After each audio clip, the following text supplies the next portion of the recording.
வணக்கம், வாழ்க வளமுடன். Welcome to Food Mom Kitchen. நம்ம இன்றைக்கி சண்டே இல்லையா? சண்டே எப்பயுமே ஸ்பெஷலு. அதுவும் இப்போ எல்லாருக்கும் கோல்டு ரொம்ப அதிகமாக இருக்குது. அதனால் நண்டு செய்யலான்ட்டு நண்டு வந்து ஒரு 1 kg வாங்கி க்ளீன் பண்ணி மஞ்சத்தூள்லாம் போட்டு க்ளீன் பண்ணி வச்சுருக்கோம். அது தேவையான இன்க்ரீடியன்ஸ் பார்த்திங்கன்னா இஞ்சி பூண்டு பேஸ்ட்டு 1 ஸ்பூன், பெரிய ஸ்பூனால். அதே மாதிரி மஞ்சத்தூள் 1/2 ஸ்பூன், பெப்பர் 2 ஸ்பூன் பெப்பர். அந்த பெப்பர் நிறைய போடணும், ஜீரகத்தூள் கூட போடணும், நான் எடுத்து வைக்கல. அப்புறம் மிளகாத்தூள் ஒரு 2 பெரிய ஸ்பூனு, சின்ன ஸ்பூனாக இருந்தால் 3 ஸ்பூனு, பெரிய ஸ்பூனாக இருந்தால் 2 ஸ்பூனு. இது வந்து சோம்பு 1/2 ஸ்பூன் எடுத்து வச்சுருக்கேன். வெங்காயம் தக்காளி பார்த்திங்கன்னா 3 வெங்காயம் 2 தக்காளி கட் பண்ணி வச்சுருக்கேன்.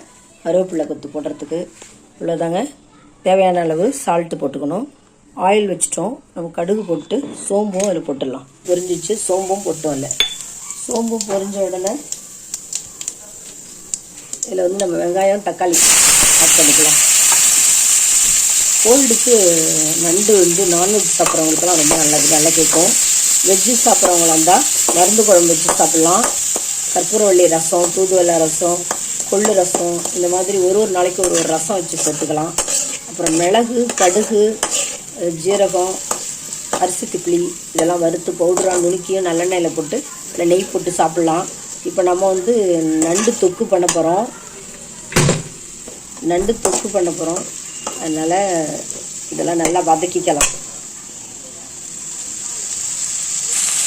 நம்ம உப்பு போட்டோம்னா நல்லா வதங்கிடும். இந்த கல் உப்பு போட்டுக்கலாம். இப்போ எண்ணெய் விட்டு கடுகு சோம்பு போட்டு தாளிச்சிட்டோம். வெங்காயம் தக்காளியும் போட்டு வதக்கிட்டோம். நல்லா கொஞ்சம் வதங்கட்டும். இதில் இப்போ வந்து இஞ்சி பூண்டு பேஸ்ட்டு அரைச்சி வச்சுருக்கோம்ல, அதையும் இதில் ஆட் பண்ணிப்போம். நல்லா ஒரு 10 பல் 15 பல் பூண்டு, இஞ்சி நல்லா ஒரு பெரிய துண்டு இஞ்சி எல்லாம் சேர்த்து அரைச்சி வச்சுருக்கோம். அதையும் இதில் ஆட் பண்ணிட்டோம். இது நல்லா வதங்கட்டும். கொஞ்சம் கருவேப்பிலை கிள்ளி போட்டுக்கிட்டோம். நல்லா வதங்கட்டும். இதில் மஞ்சப்பொடி 1/2 ஸ்பூன் மஞ்சத்தூள் போட்டாச்சு. பெப்பர் வந்து லாஸ்ட்டில் போட்டுக்கலாம் நம்ம. இப்போ வந்து சில்லி பவுடர், குழம்பு மிளகாத்தூள், ஆல் பர்பஸ் மிளகாத்தூள் ஒரு 3 ஸ்பூன் போட்டுக்கிறோம்.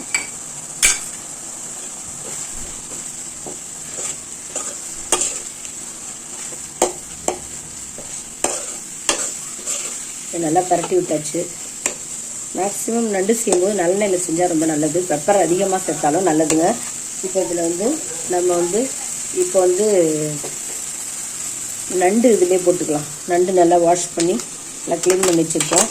நான்வெஜ் சாப்பிட்றவங்களுக்கு நண்டு ரொம்ப நல்லது உடம்புக்கு. சூப்பாக கூட இது வயல் நண்டாக இருந்தால் இடித்து சூப் வச்சு கொடுப்பாங்க. சாரம் நண்டு சளியெல்லாம் எடுத்துரும், நெஞ்சு சளியெல்லாம் எடுத்துரும். சளி பிடிச்சிருக்குனாலே பெப்பர் போட்டு நண்டு தான் செஞ்சு கொடுப்பாங்க நான்வெஜ் சாப்பிட்றவங்களுக்குலாம்.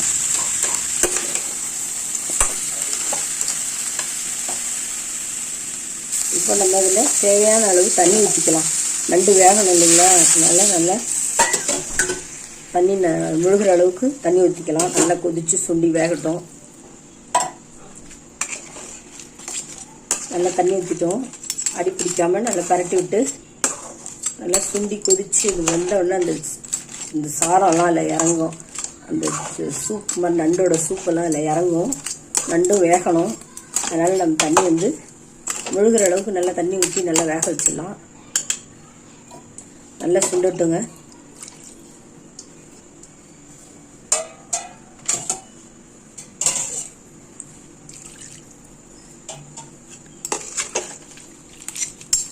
நம்ம வந்து கொஞ்சம் தான் உப்பு போட்டோம் வதங்கிறதுக்கு. இப்போ நம்ம இன்னும் கொஞ்சம் தேவையான அளவு உப்பு போட்டுடலாம்.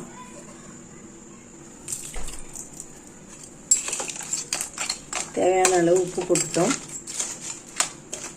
நல்லா கொதி வரட்டும். கொதி வந்தோன்னா மூடி வச்சிடலாம், வேகட்டும்.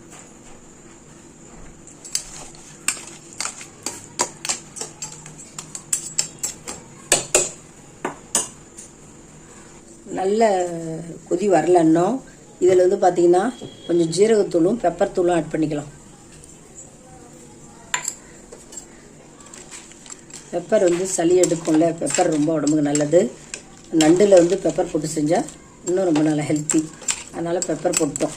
நல்லா சுண்டி நல்லா பரட்டி விட்டு இறக்க வேண்டியது தான். கடைசியாக கொஞ்சம் 1 ஸ்பூன் நல்லெண்ணெய் ஊற்றி இறக்கிடலாம்.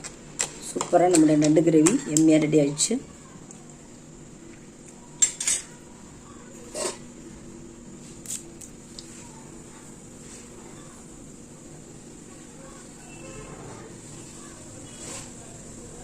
நண்டு கிரேவி நல்லா கொதிச்சு இறங்கட்டும். இந்த எசன்ஸ்லாம் அதில் இறங்கி நல்லா சுண்டி வரட்டும், பார்க்கலாம். குழம்பு ரெடிங்க. சுண்டுன்னா குழம்பு ரெடி ஆகிடும். நல்லா கொதிச்சு சுண்டி வந்துடுச்சுங்க. நல்லா காரசாரமாக நல்லாயிருக்கு. உப்பெல்லாம் கரெக்டாக இருக்குது.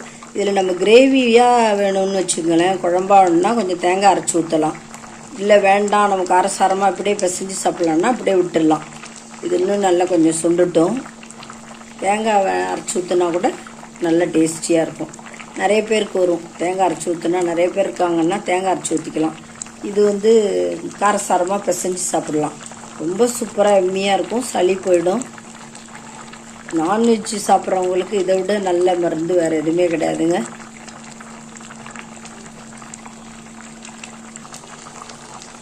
இப்போ பார்த்தீங்கன்னா நல்லா கொதிச்சு சுண்டி இருக்குது. இதில் நம்ம கொஞ்சம் புளி கரைச்சி ஊற்றிப்போமே, அது கூட கொஞ்சம் காரத்தை அடக்கும். ரொம்ப காரமாக இருந்தால் தேங்காய் அரைச்சி ஊற்றலாம், இல்லை புளி கரைச்சி ஊற்றலாம். ஒரு சின்ன துண்டு புளி கரைச்சி ஊற்றிருக்கோம். அது கொஞ்சம் காரத்தை கட்டுப்படுத்தும். ரொம்ப காரமாக இருந்தால் கொஞ்சம் புளி சேர்த்துக்கிட்டோம்னா நல்லாயிருக்கும்.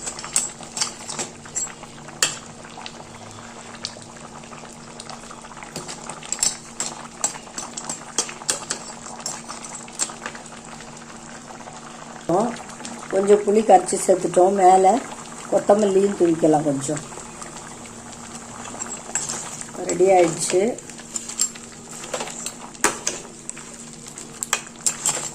நண்டு குழம்பு சூப்பராக எண்ணெயாக ரெடி ஆயிடுச்சுங்க. ட்ரான்ஸ்ஃபர் பண்ண வேண்டியதுதான்.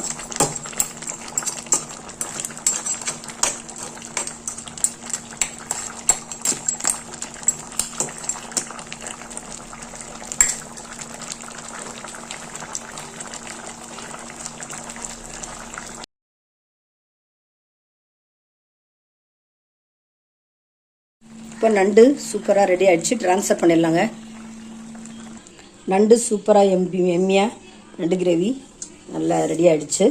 நம்ம சாதத்தில் போட்டு சாப்பிடும்போது நமக்கு சளியெல்லாம், நெஞ்சு சளியெல்லாம் கரைஞ்சி நமக்கு ஒரு ரிலீஃபாக இருக்குங்க. இந்த வீடியோ உங்களுக்கு பிடிச்சிருந்துன்னா லைக் பண்ணுங்கள், கமெண்ட் பண்ணுங்கள், ஷேர் பண்ணுங்கள், மறக்காமல் சப்ஸ்கிரைப் பண்ணுங்கள். தேங்க்ஸ் ஃபார் வாட்சிங். நம்ம நெக்ஸ்ட் வீடியோவில் பார்க்கலாங்க. பாய்.